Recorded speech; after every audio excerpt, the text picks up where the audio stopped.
तो जैसा कि हम लोग जो है ना बिहार पुलिस का जो सेट है वो 2010 से लेकर 2022 तक का हम लोग अध्ययन कर रहे हैं।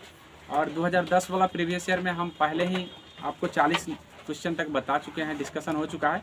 40 क्वेश्चन के आगे हम डिस्कशन करेंगे। 40 क्वेश्चन के बाद है आपका 41 नंबर क्वेश्चन जो स्क्रीन पर आपको दिख रहा है। यहाँ पे देख लीजिए, बोला है दफला सिंहपोह जनजाति निम्नलिखित में से किस प्रदेश में पाई जाती है। तो आपको इसका मतलब ये हो गया कि आपको जनजाति को कंठस्थ करना होगा। जनजाति अगर आपको कंठस्थ रहेगा तो आप जवाब दे पाएंगे। यहाँ पे जो दाफला और सिंहपोह है ये आपका अरुणाचल प्रदेश में पाया जाता है, आप ध्यान कर लेंगे। अरुणाचल प्रदेश में दाफला सिंहपोह है।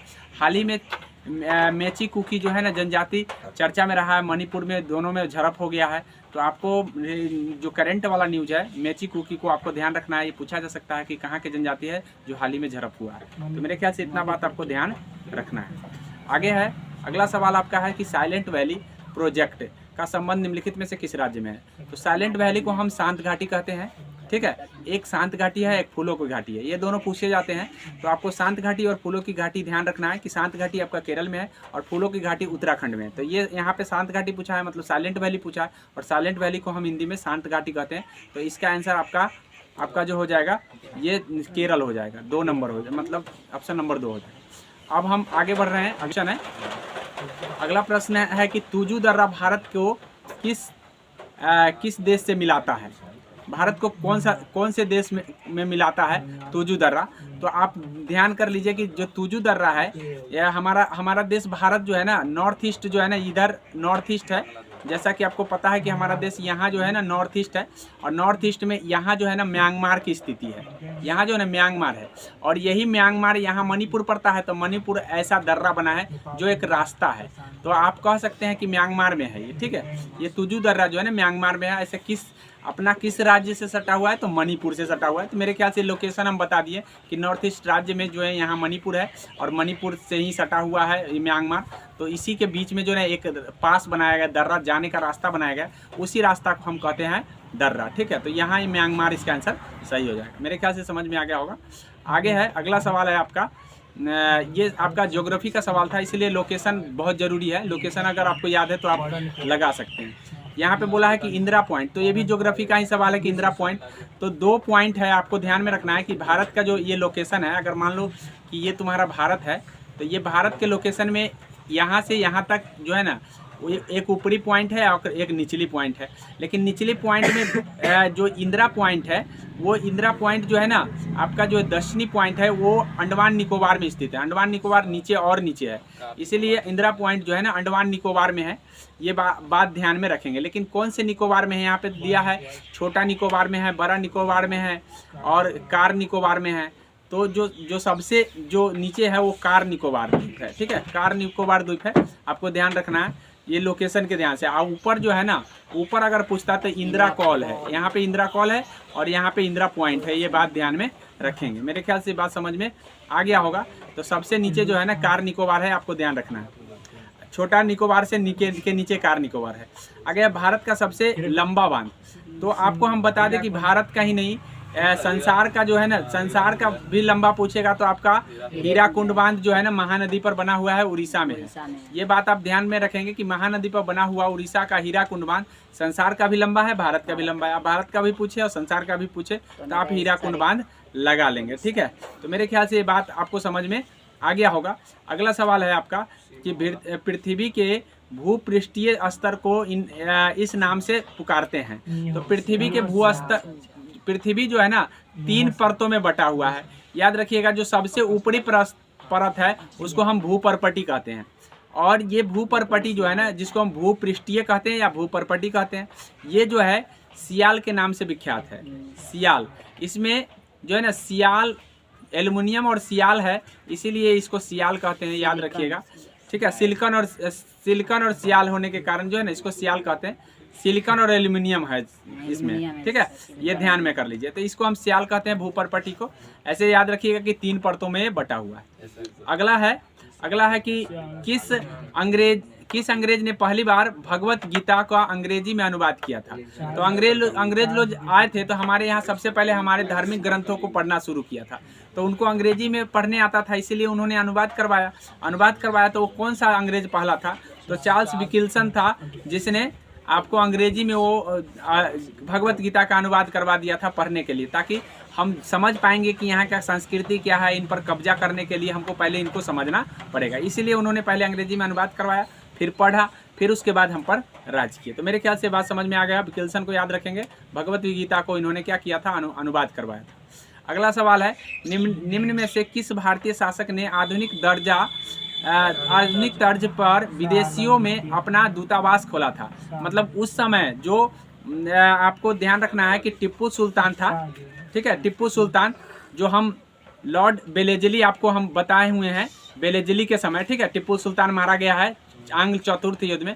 उस समय जो है ना टिप्पू सुल्तान विदेशों में व्यापार करता था, तो आधुनिक जैसे अभी हो रहा है वैसे किया करता था। तो टिप्पू सुल्तान को आपको व्यापार के लिए ध्यान रखना है। हालांकि ये टिप्पू सुल्तान आंग्ल मैसूर युद्ध, चौथी आंग्ल मैसूर युद्ध में ये दिवंगत हो जाता है, मतलब मर जाता है 1799 में, और 1799 में लॉर्ड बेलेजली था, जो कि हम आपको बताए हुए हैं। बेलेजली की सहायक संधि के बारे में भी बताए हुए हैं, तो ये ध्यान रखना है।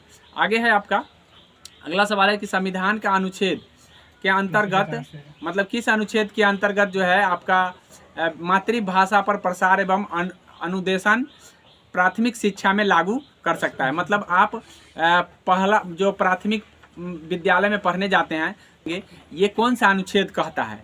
तो अनुच्छेद जो है ना 50 के ए कहता है, अनुच्छेद 50 के ए कहता है कि आप मातृभाषा में पढ़ेंगे प्राथमिक विद्यालय में, ठीक है, ये बात कहा है। आपको ये भी बात ध्यान रखना है कि अगर विशेष उपबंध पूछा जाएगा तो अनुच्छेद 49 होगा, मातृभाषा से संबंधित, ठीक है। और उसके बाद है ये भाग 17 में भाषा का ज्ञान, भाषा के बारे में आपको संविधान के भाग 17 में मिलेगा। तो पूछा जाता है कि किस भाग में भाषा का चर्चा है, तो भाग 17 एक बनाया। ऐसे हिंदी में आपकी भाषा प्राथमिक विद्यालय में होगा। ये अनुच्छेद जो है ना आपका 50 का ए कहता है, और 50 क्या कहता है, तो ये अपनी भाषा का जो आप किसी अगर मान लीजिए कि आपको कहीं एप्लीकेशन देना है तो आप किस भाषा में देंगे, तो उसके लिए आपको अनुच्छेद 50 बताता है। उसके बाद अनुच्छेद 51 जो है, अनुच्छेद 51 भी भाषा से संबंधित है, तो ये सारे भाषा का लिए बताता है, तो ध्यान रखेंगे। अगला है, आगे सवाल आपका है 50 नंबर सवाल देख लीजिए। 50 नंबर बोला है हड़प्पा कालीन सभ्यता। हड़प्पा कालीन सभ्यता का विशाल कोठागार, ठीक है, कोठागार, विशाल कोठागार यहाँ पूछा है। कोठागार को हम अन्नागार कहते हैं। एक आता है स्नानागार, स्नानागार, ठीक है, दो चीज पूछा गया है, एक स्नानागार और एक कोठागार। कोठागार को हम अन्नागार कहते हैं, मतलब अन्न रखने वाला जगह को हम अन्नागार कहते हैं, नहाने वाले जगह को हम स्नानागार कहते हैं। तो विशाल स्नानागार और विशाल अन्नागार कहाँ मिला है, तो आपको ध्यान रखना है मोहनजोदड़ो में मिला है, ठीक है। ये पाकिस्तान के लड़काना जिले में है। ये बात ध्यान रखेंगे कि मोहनजोदड़ो में आपको जो है ना अन्नागार और स्नानागार है।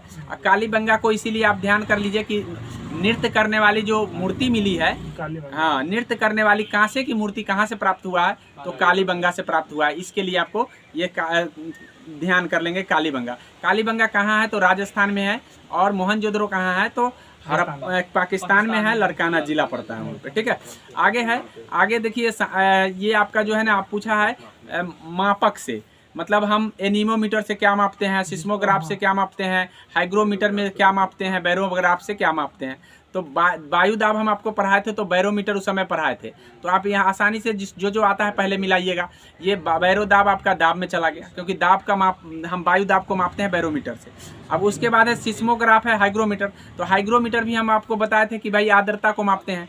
तो अब आपको एनीमोमीटर, अब सिस्मोग्राफ से हम भूकंप को मापते हैं, एनीमोमीटर से हम हवा के वेग को मापते हैं। तो एक बार फिर से देख लीजिए कि हम एनीमोमीटर को हम एनीमोमीटर में हम हवा के वेग को मापेंगे, सिस्मोग्राफ को हम भूकंप को मापते हैं, हाइग्रोमीटर से हम आर्द्रता को मापते हैं, और बैरोमीटर से हम दाब को मापते हैं। या बैरोग्राफ दाब का मतलब बैरोग्राफ और बैरोमीटर में अंतर है। बैरोमीटर जो है ना मापक है, और बैरोग्राफ जो होता है ना वो माप दिखाया गया जिस पर होता है वो बैरो। उसी तरीके से सिस्मोग्राफ जो है ना रिक्टर स्केल पर जो है ना सिस्मोग्राफ दिखाया जाता है। तो ये सारे जो है ना जहाँ दिखाते हैं उसका नाम दिया गया। तो मेरे ख्याल से समझ में आ गया होगा।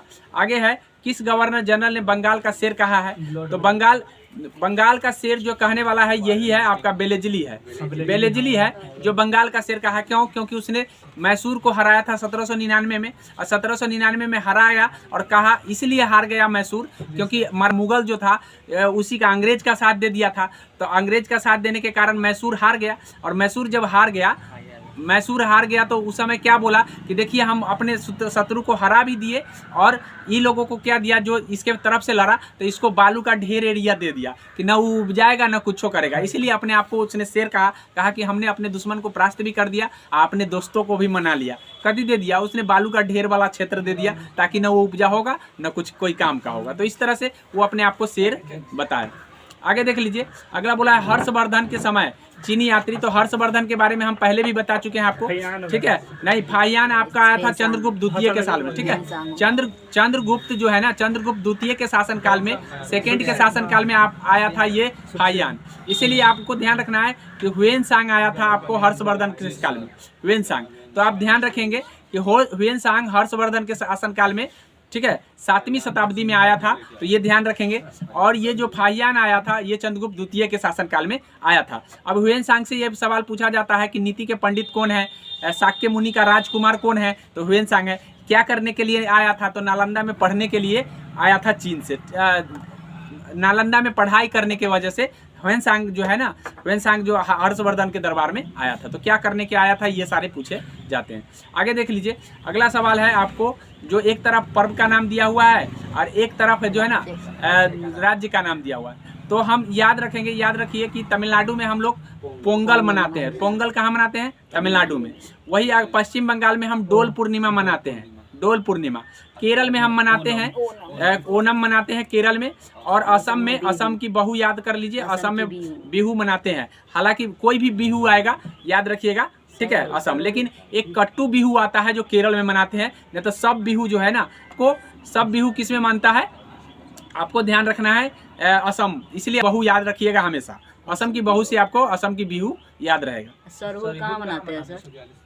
सरहुल मनाते हैं झारखंड में। ये पहले भी मैं बता चुका हूँ सरहुल। इससे पहले वाला सेट में सरहुल पूछा था। आप देख सकते हैं कि पर्व से पूछा जाता है और पर्व से हर बार पूछा जाएगा। इसलिए सरहुल हमको झारखंड में हम बताए थे पिछले वाले सेट में आपको। चलिए आगे देख लीजिए, अगला सवाल आपका है 1942 के भारत छोड़ो आंदोलन के दौरान भारत का वायसराय। तो इसलिए वायसराय भी इंपॉर्टेंट है आपके लिए, ठीक है। उस समय लिनलिथगो जो था वायसराय का कार्यकाल 36 से लेकर के 42 तक था। और 42 तक था तो 42 में कौन था?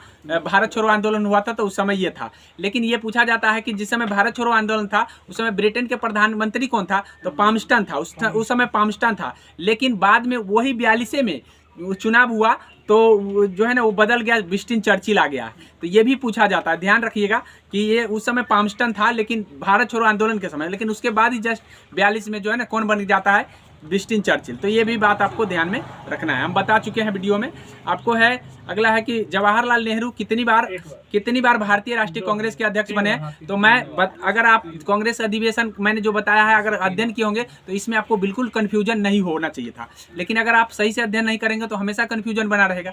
ये हम आपको बता दें कि लाहौर का अधिवेशन 1929 में पहली बार उन्होंने किया, पहली बार 1929 में, फिर 1936 में उन्होंने किया है और फिर 1937 में किया है। तो ये 3 बार किए हैं हुए, 1937, 1936 और 1929। 1937 में फैजपुर में किए थे। मैं बताया था कि फैजपुर में गांव में अधिवेशन होने वाला वो पहली एक ही मात्र अधिवेशन हुआ है जो गांव में हुआ और फैजपुर में। उस समय कौन थे? जवाहरलाल नेहरू ने अध्यक्षता किए थे। तो मेरे ख्याल से ये बात आपको समझ में आ गया होगा।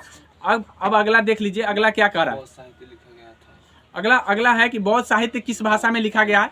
तो बौद्ध साहित्य जो है ना पाली भाषा में लिखा गया, ठीक है। बौद्ध साहित्य आपको ध्यान रखना है कि बौद्ध साहित्य जो है ना पाली भाषा में लिखा गया है। और ध्यान कर लेंगे कि बौद्ध साहित्य में जो है ना आपको कौन कौन आता है। तो बौद्ध साहित्य में एक त्रिपिटक आता है, त्रिपिटक को ध्यान रखिएगा। अभिधम पिटक होता है, सूत पिटक होता है, विनय पिटक होता है। तो ये बहुत बौद्ध साहित्य ही है। और जब हम बौद्ध धर्म को पढ़ाएंगे तो हम सारी चीज डिटेल आपको बता देंगे। इसलिए बौद्ध धर्म से पूछे जाते हैं तो हर हाल में हमको बौद्ध धर्म को पढ़ना जरूरी है। आगे देख लीजिए, आगे बोला है एलिफेंटा में चट्टान काटकर बनाए गए प्रसिद्ध मंदिर निम्न में से संबंधित है। अब यहाँ पे देखिए किससे संबंधित है ये पूछा गया है। एलिफेंटा का जो मंदिर है ये किससे संबंधित है? यहाँ पे आपको ऑप्शन दिया है, ऑप्शन में दे रखा है कि चालुक्य है, चोल है, पल्लव है, राष्ट्रकूट है। तो एलिफेंटा का जो बनाया था वो राष्ट्रकूट वंश बनाए थे, ठीक है। राष्ट्रकूट वंश जो है ना बनाए थे, ठीक है। तो यानी कहने का मतलब है राष्ट्रकूट वंश को, तो यानी राष्ट्रकूट वंश बनाने वाला व्यक्ति जो है ना दंती दुर्ग है, इसलिए दांत को कूटो याद रखिएगा। राष्ट्रकूट वंश के बनाने वाला कौन है? दंती दुर्ग। तो दांत के कूटो याद रखने से राष्ट्रकूट वंश जो है ना बनाया था दंती दुर्ग, ठीक है। अब मेरे ख्याल से ये बात समझ में आ गया होगा। अब यहाँ पे पूछा जाएगा कि किस भगवान से संबंधित है, तो यहाँ शिव जी के मूर्ति है, ये बात आप ध्यान में रखेंगे। आगे है अगला क्वेश्चन आपसे पूछा है कि बाणभट्ट किसके दरबार में रहते थे। तो बाणभट्ट के बारे में हम पिछले भी वीडियो में डिस्कशन किए हैं, आपको ध्यान रखना है। अगर वीडियो अच्छे से देखिएगा तो वही चीज़ घुमा फिरा के पूछा जाता है, अगर वही चीज़ आप कंफर्म नहीं करते हैं तो आप नहीं लगा पाएंगे। तो बाणभट्ट जो है ना हर्ष के दरबारी कवि था। मैं पिछले वीडियो में बताया हूँ कि हर्ष के दरबारी कवि कौन था? बाणभट्ट। और उसने क्या क्या लिखा? हर्ष चरित्र लिखा था, ये चीज़ भी मैंने बताया था। हर्ष चरित्र के लेखक कौन है? तो बाणभट्ट है। अब यहाँ पे बोला है किसके दरबार में रहता था, तो हर्ष के दरबार में रहता था, ठीक है। ये बात आपको ध्यान में रखना है।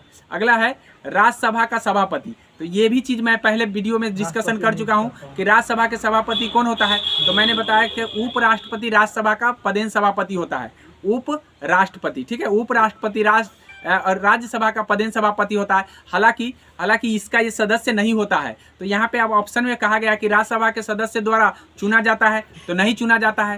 राज्यसभा के सदस्य नहीं चुनते हैं, इसको संसद चुनता है, लोकसभा और राज्यसभा दोनों मिल करके। तो यहाँ लिखा लोकसभा राज्यसभा सदस्य द्वारा संयुक्त रूप से चुना जाता है। तो हाँ, यही सही है। मैंने बताया है कि राष्ट्रपति और उपराष्ट्रपति को सांसद के द्वारा चुना जाता है। हालांकि राष्ट्रपति में संसद के साथ साथ विधायक भी भाग लेते हैं, लेकिन उपराष्ट्रपति में खाली संसद भाग लेते हैं, और ये बात आपको ध्यान में रखना है। लेकिन राष्ट्रपति का चुनाव जो होता है उसमें सिर्फ निर्वाचित सदस्य भाग लेते हैं, और जो उपराष्ट्रपति का चुनाव होता है उसमें निर्वाचित हो चाहे मनोनीत हो सब भाग लेंगे, लेकिन राष्ट्रपति के चुनाव में खाली जो निर्वाचित होके गए हैं वही भाग लेते हैं। तो इतना थोड़ा डिफरेंस है, आपको ध्यान में रखना है। तो इसका आंसर हो जाएगा 2। अब आपका जीके जीएस जो है ना खत्म हो गया है। अब आपको साइंस से पार्ट आया है। साइंस पार्ट में देख लीजिए कि कहाँ कहाँ से पूछे जाते हैं, उन साइंस पार्टों को भी आपको ध्यान में रखना है। यहाँ पे बोला है कि मृग तृष्णा का मतलब होता है कि दृष्टि भ्रम होता है। मृग तृष्णा होता क्या है? तो दृष्टि भ्रम। कभी कभी हम देखते हैं कि जब हम देखते हैं किसी चीज़ को तो लगता है कि बहुत समुद्र में आप देखिएगा तो लगेगा कि रेत है, आगे जो है ना बालू का ढेर है, ऐसा दिखाई देगा। तो वो हमारा दृष्टि भ्रम है, वो हमारा क्या है? दृष्टि भ्रम है। कभी कभी रोड पर आगे तो आगे देखिए हाँ लगेगा पानी है, तो वो दृष्टि भ्रम है, उसी को मृग तृष्णा कहते हैं। मेरे ख्याल से अब समझ में आ गया होगा कि मृग तृष्णा क्या है और ये किसके कारण होता है। तो ये पूर्ण आंतरिक परावर्तन के कारण होता है, ये पूर्ण आंतरिक परावर्तन के कारण होता है। याद रखिएगा, अपवर्तन के कारण तारे टिमटिमाते हैं, याद रखेंगे ये बात। और ये पूर्ण आंतरिक परावर्तन के कारण जो है ना मृग तृष्णा या दृष्टि भ्रम होता है। तो मेरे ख्याल से ये बात आपको ध्यान रखना है। अगला है ये ब्लीचिंग पाउडर। तो ब्लीचिंग पाउडर जो है, ब्लीचिंग पाउडर आपको ध्यान रखना है कि ब्लीचिंग पाउडर क्या होता है। तो हम व्यंजक चूर्ण को ही ब्लीचिंग पाउडर कहते हैं, याद रखिएगा, व्यंजक चूर्ण को ही हम ब्लीचिंग पाउडर कहते हैं। और व्यंजक चूर्ण का जो फार्मूला होता है CaOCl2 होता है, CaOCl2। तो आपको ये फार्मूला ध्यान रखना है, ठीक है। कैल्शियम क्लोराइड हम इसको बोलते हैं, ठीक है। कैल्शियम क्लोराइड ही आपका ब्लीचिंग पाउडर है। तो इसमें देख लीजिए कि कहाँ है। ऑप्शन में लिखा है कैल्शियम क्लोराइड, कैल्शियम हाइपोक्लोराइड तथा बुझे हुए चूने। कैल्शियम क्लोराइड और कैल्शियम हाइपोक्लोराइड का मिश्रण और कैल्शियम हाइपोक्लोराइड।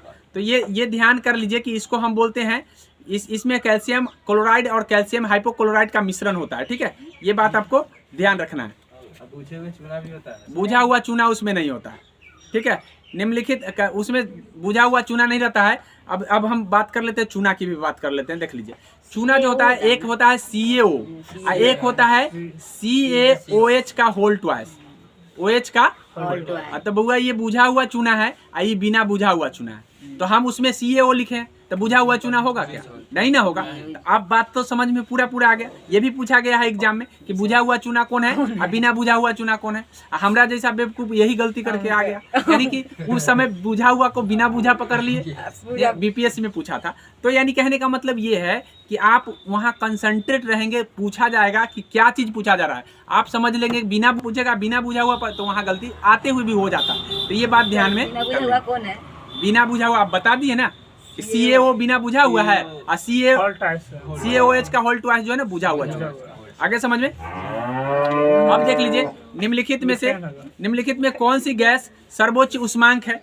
अब यहाँ देख लीजिए सर्वोच्च उष्मांक जो है आपको ध्यान रखना है कि सर्वोच्च उष्मांक इसमें सबसे ज्यादा उष्मा किसमें होता है, तो सबसे ज्यादा उष्मा जो होता है आपको ब्यूटेन में होता है। याद रखिए ब्यूटेन में सबसे ज्यादा उष्मा होता है, ठीक है। सबसे ज्यादा उष्मा किसमें होता है, ब्यूटेन में। तो ये ध्यान कर लीजिए, उष्मा के लेकर के पूछा है। अब ये ध्यान रखिए कि ब्यूटेन जो है ना कार्बोहाइड्रेट है, आपको ध्यान रखना है। आगे है हाइड्रोकार्बन है, सॉरी कार्बोहाइड्रेट है हाइड्रोकार्बन।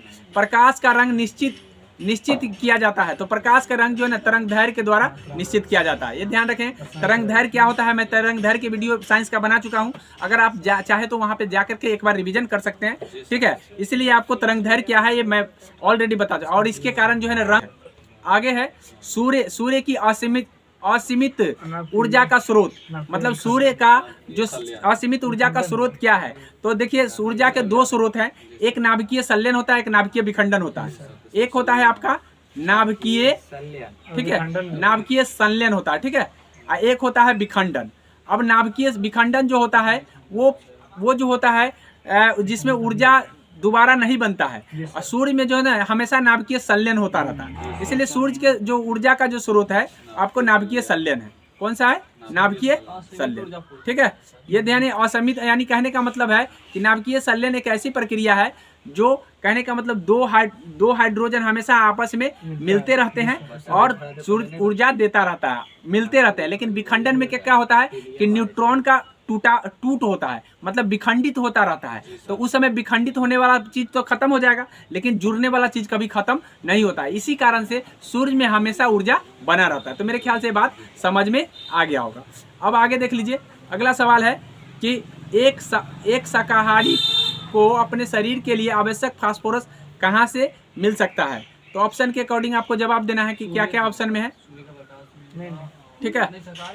आपको ध्यान रखना है कि ऑप्शन में दिया है दूध है, सोयाबीन है, सोयाबीन में प्रोटीन माना जाता है, फास्फोरस थोड़ी मिलता है। सोयाबीन में मैंने प्रोटीन बताया है, तो दूध में सबसे ज्यादा फास्फोरस होता है। याद रखिएगा, यदि आपको फास्फोरस की कमी है तो आप दूध पियेंगे तो ठीक हो जाएगा। तो ये ध्यान रखिएगा, ऐसे आपको ध्यान रखना है। सोयाबीन में सबसे ज्यादा प्रोटीन होता है, ठीक है, ये बात आपको ध्यान में रखना है। आगे देख लीजिए,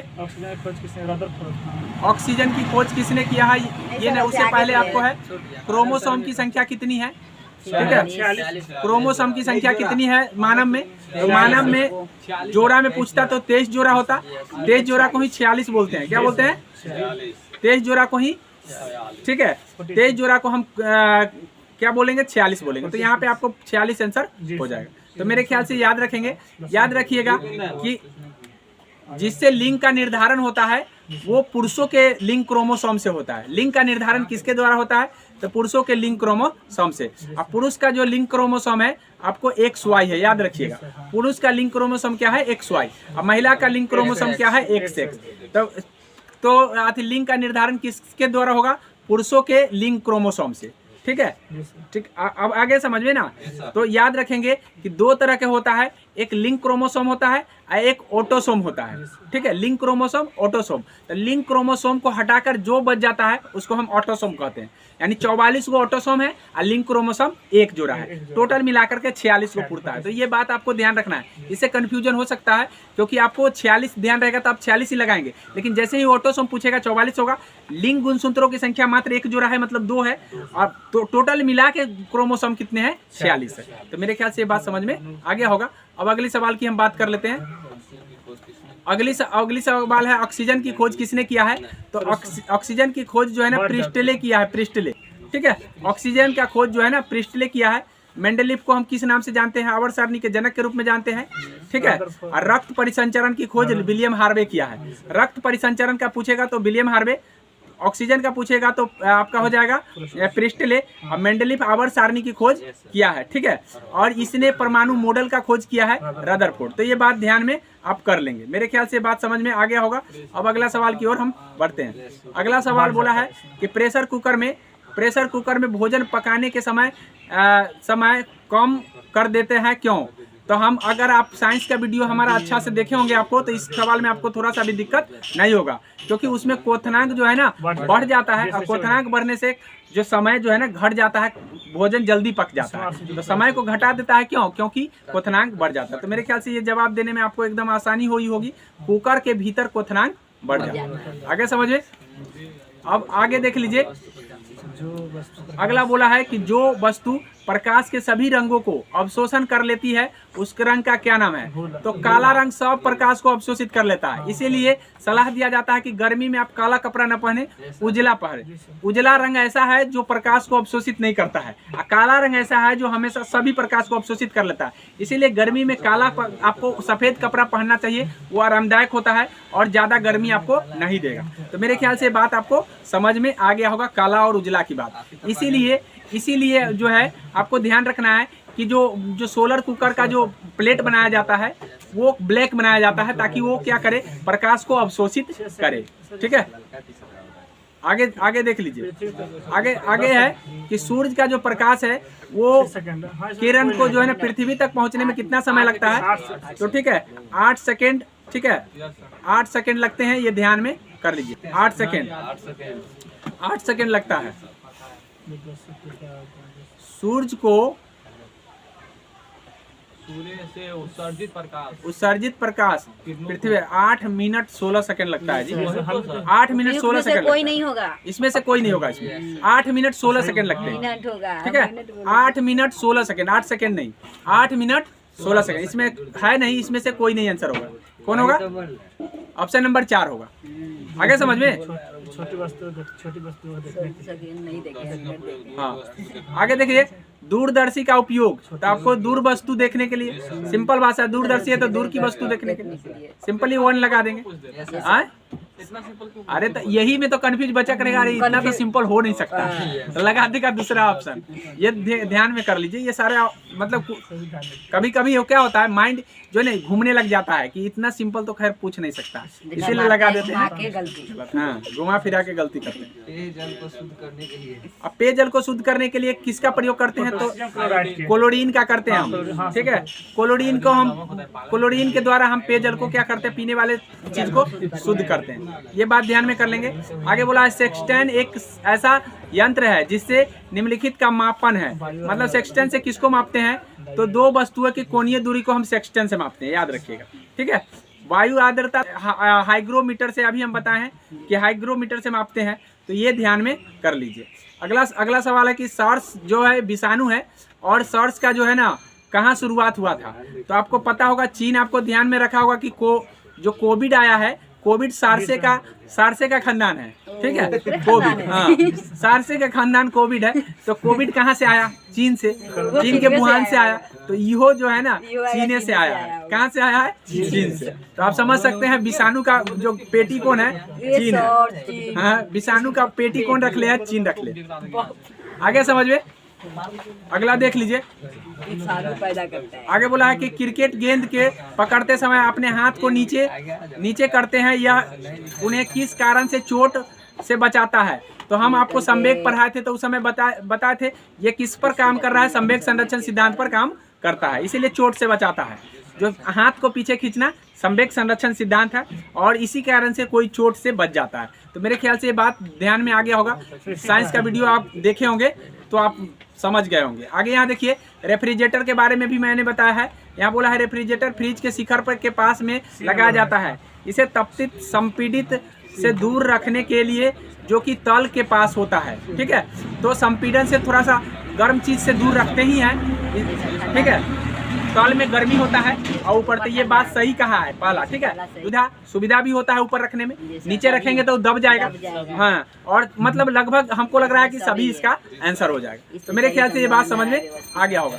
बोला है पैरिया निम्नलिखित में से किस अंग में होता है? मसूड़ में होता है। आपको पता है दांत के मसूड़ में होता है पैरिया।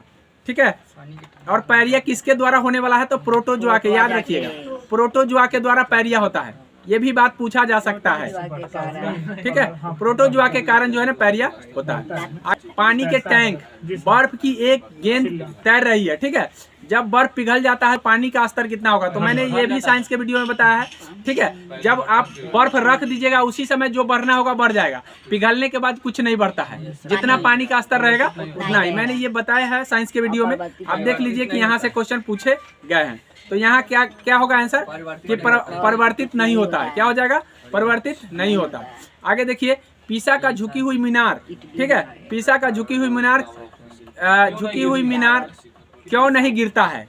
तो पीसा का जो मीनार है आपको बता दे कि पीसा का मीनार ऐसे है, ठीक है, ये गिरता नहीं है। तो जैसा कि आपको पता है कि पृथ्वी गोल है, अब पृथ्वी गोल है तो यहाँ पे रहेगा सो न सीधा रहेगा जी, सीधा रहेगा। अगर हम कहीं मीनार यहाँ लगा रहे तो यहाँ अगर सीधा लगाएंगे तो गिर न जाएगा। तो इसीलिए है कि गुरुत्व को बनाए रखने के लिए, मतलब उसका केंद्र जो है ना झुका कर ही है, इसीलिए हम उसको झुका के बनाए हुए हैं।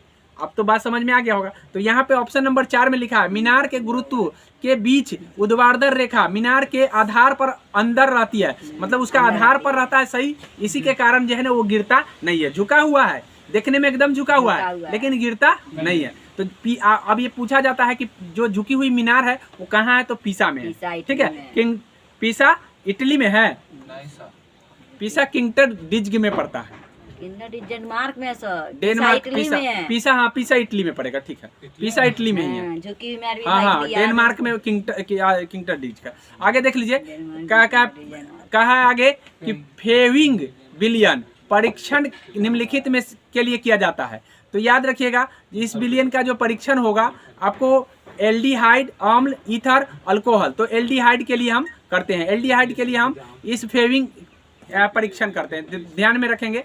आगे है, निम्नलिखित में कौन सा अम्ल संतृप्त है। तो देखिए अम्ल दो तरह का होता है, एक संतृप्त होता है, ठीक है, एक संतृप्त होता है और एक असंतृप्त होता है।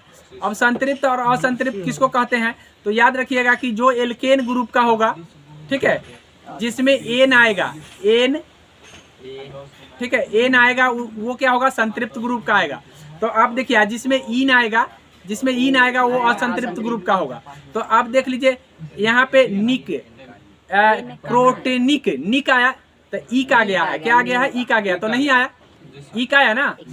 अब एक्रेलिक, ई का गया तो नहीं हुआ, ओलिक नहीं आया, तो इसमें से कोई नहीं होगा, ठीक है। या तो हाँ ए लाना, ए लाना चाहिए, या तो ए लाता, ठीक है, ए लाता तब भी हो जाता, और नहीं तो ए नाता तब भी हो जाता। तो ऐसा कोई ऑप्शन में नहीं है, इसलिए ऑप्शन नंबर यहाँ पे 4 हो जाएगा। तो मेरे ख्याल से समझ में आ गया होगा, ठीक है।